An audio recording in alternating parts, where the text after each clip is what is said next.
happy Thanksgiving with Anne. ඉතින් අද මම ඔයාලත් එක්ක share කරන්න යන්නේ මම කොහොමද මේ turkey එක bake කරගන්නේ කියලා. ඉතින් අපි බලමු. මේ turkey එක කොහොමද මම season කරගත්තේ කියලා අපි බලමු. traditional way එකක් තියෙනවා. නමුත් ඉතින් අපි ගොඩක් spicy වලට කැමති නිසා ඊට වඩා traditional way එකට වැඩිය දේවල් අපි ටිකක් එකතු කරගත්තා. මේ තමයි මම turkey එක season කරගන්න ගත්ත දේවල්. rosemary, thyme තියෙනවා, onion powder තියෙනවා, garlic powder තියෙනවා, smoky paprika තියෙනවා, හැමෝම දන්න black pepper තියෙනවා.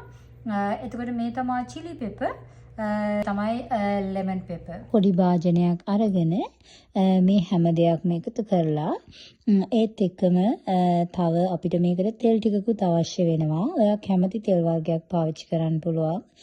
පොල් තෙල් නැත්නම් ඔලිව් තෙල් පාවිච්චි කරලා මේක හොඳින් කලවම් කරලා මිශ්‍රණයක් හදාගෙන මෙන්න මේ වගේ උඩින් තවර ගන්න. මේ විදියට වට සකස් කරගත්තාම ඉතින් දැන් තියෙන්නේ මේක oven එකට දාන්න විතරයි. oven එක ඉස්සෙල්ලාම අමතක කරන්නේ නැතුව preheat කරගන්න 350 වලට.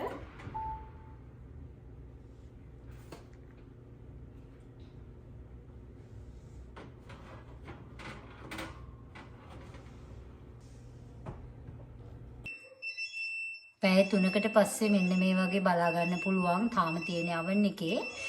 ඉතින් මම තව පැයක් විතර මේ වගේ ඇරලා හිටන් cook කරනවා.